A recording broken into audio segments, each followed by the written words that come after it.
The Forgotten Room. In the summer of 1986, Mark and his friends decided to explore the abandoned Miller High School, a place infamous for urban legends in their small Midwestern town. The school had been shut down for decades, its cracked windows and ivy-covered walls a haunting reminder of its forgotten past. What truly made the school infamous, however, was the story of Room 108, a classroom said to have been locked from the inside since the day the school closed. Armed with flashlights and a crowbar, Mark, Lucy, and Ben snuck into the building under the cover of night. The air inside was heavy with mildew, and their footsteps echoed eerily in the long, dark hallways. They navigated their way to the first-floor corridor where Room 108 was located. The door was rusted shut, just as the rumors claimed. Mark used the crowbar to pry it open while Lucy recorded the moment on her camcorder. After several grueling minutes, the door gave way with a groan, revealing a classroom frozen in time. Desks were still neatly arranged, textbooks lay open, and a chalkboard bore the faint remnants of a long-erased lesson. Then they noticed something chilling. The dust-covered desks bore no sign of disturbance, yet in the center of the room stood a single chair, clean and gleaming, as if someone had just been sitting there. Ben approached the chair cautiously, but before he could touch it, the door behind them slammed shut.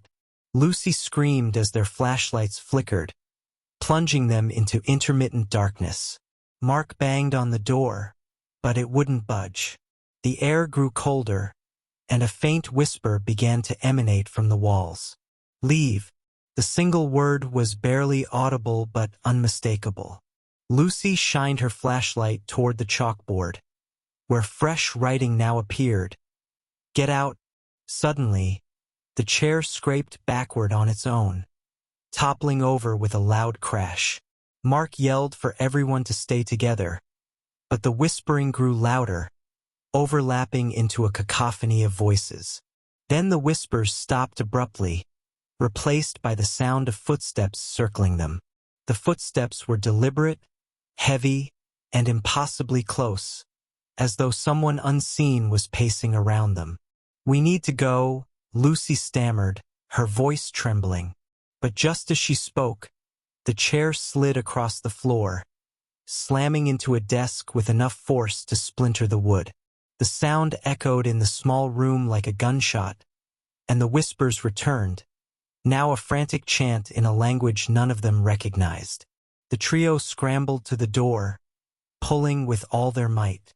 Just as they thought they'd be trapped forever, the door swung open, sending them sprawling into the hallway. They ran without looking back, only stopping once they were outside, gasping for air under the moonlight. The next day, Lucy reviewed the footage on her camcorder. To her horror, the recording was blank except for the final few seconds. In those frames, the camera had captured a shadowy figure sitting in the chair, its head slowly turning toward the lens. Its eyes, or what should have been eyes, were empty sockets that seemed to stare straight into Lucy's soul. The lake's secret. Jenny had always found peace at Clearwood Lake. Nestled deep in the forests of northern Maine, it was her escape from the pressures of city life. She'd spent many summers kayaking across its glassy surface, but this year, something about the lake felt different. The water, once crystal clear, was now murky, and a strange smell lingered in the air. The locals, usually friendly and chatty, avoided mentioning the lake altogether, their faces darkening at the mere mention of it. One evening, as the sun dipped below the horizon, Jenny decided to take her kayak out for a twilight paddle. The lake was eerily quiet, the usual chorus of frogs and crickets absent. As she glided across the still water, her paddle struck something solid beneath the surface. Curious, she leaned over the side of her kayak and peered into the water. Her breath caught in her throat. Just beneath the surface was a pale, human hand, its fingers splayed as if reaching for her. Panicking, Jenny paddled back to shore and called the local authorities. Divers were sent to investigate, but they found nothing.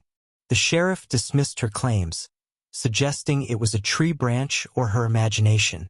Jenny wasn't convinced. Determined to uncover the truth, she returned to the lake the following night, this time with a waterproof flashlight.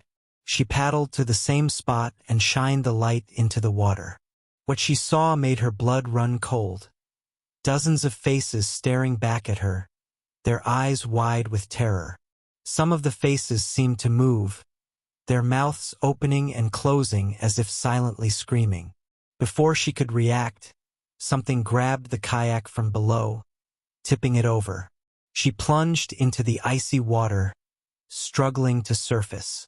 As she kicked frantically, she felt hands, cold and relentless, pulling her downward. Her lungs burned as she fought to free herself, her vision blurring from the lack of oxygen. Just as she thought she would drown, she broke free and swam to shore, coughing and shivering. Jenny left town the next day, vowing never to return. Years later, she learned the horrifying truth. Clearwood Lake had been the site of a tragic ferry accident in the 1940s, where dozens of people had drowned.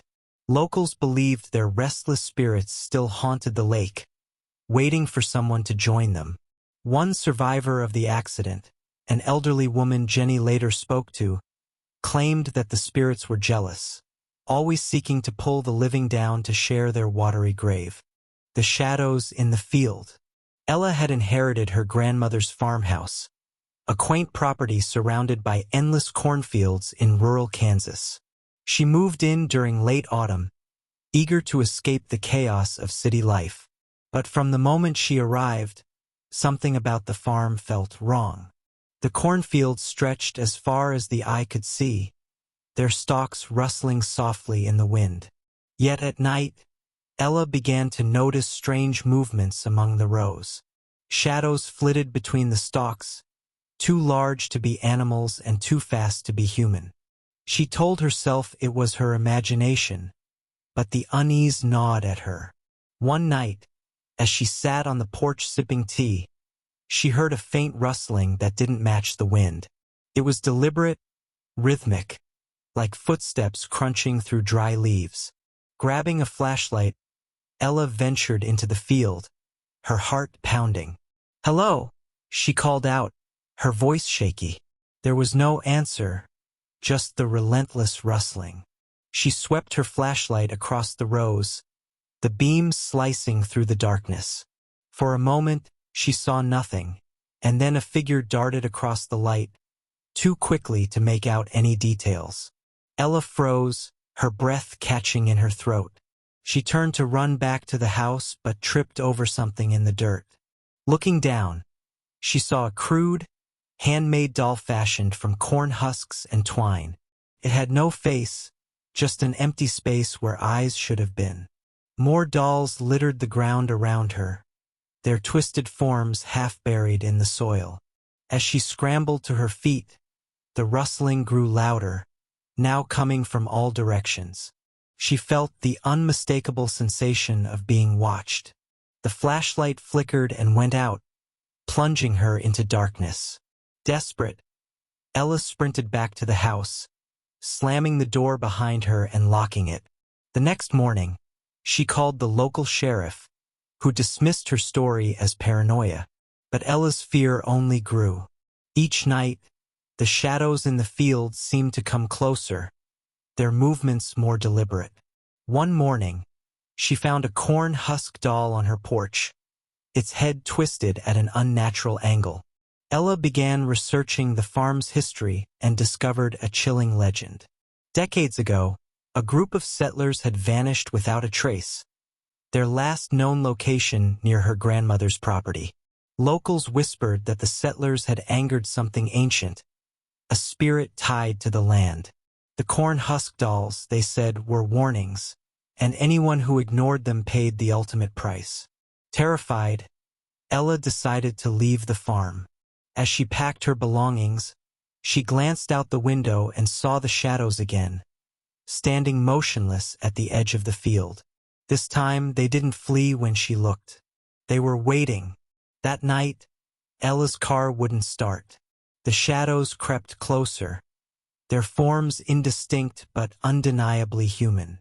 By the time she realized she wouldn't make it to safety, it was too late. The last thing Ella saw was the corn husk doll on her dashboard. Its faceless head turned to watch her as the darkness closed in. The vanishing trail. Ethan loved hiking. The solitude of the forest brought him peace, a welcome escape from the monotony of his office job. When he heard about the Ridgeway Trail, a lesser-known path deep in the Appalachian Mountains, he couldn't resist the challenge. The trail began innocuously enough, winding through dense woods and offering breathtaking views of the valleys below. But as Ethan ventured deeper, the atmosphere changed. The air grew colder, the trees more gnarled, their branches forming sinister shapes. The bird song that had accompanied him earlier was replaced by an eerie silence. Around midday, he came across an old, weathered signpost with the words, "Stay on the path," carved into the wood. The warning seemed unnecessary until Ethan noticed faint footprints veering off into the underbrush. Curious, he followed them, despite an uneasy feeling in his gut. The footprints led to a clearing where an old cabin stood, its roof caved in and walls covered in moss. Ethan approached cautiously, peering through the broken window. Inside, he saw a table set for two, complete with plates, utensils, and a flickering candle. The scene was impossibly pristine, as if frozen in time. As he backed away, the door creaked open on its own. A chill ran down his spine, but his curiosity overruled his fear. Stepping inside, Ethan noticed that the air was unnaturally still, the kind of silence that presses against your ears. The candle's flame danced, casting unsettling shadows on the walls. Then he heard it. Faint laughter, like that of a child, echoing from somewhere deep within the forest. He turned to leave, but the door slammed shut. Panicking, Ethan struggled with the handle, but it wouldn't budge.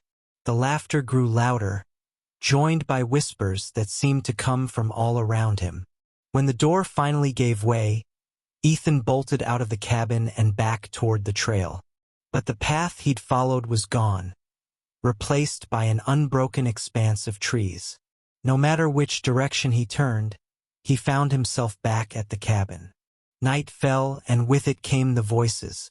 They called his name, each one more desperate than the last. Shadows moved between the trees, and Ethan realized he wasn't alone.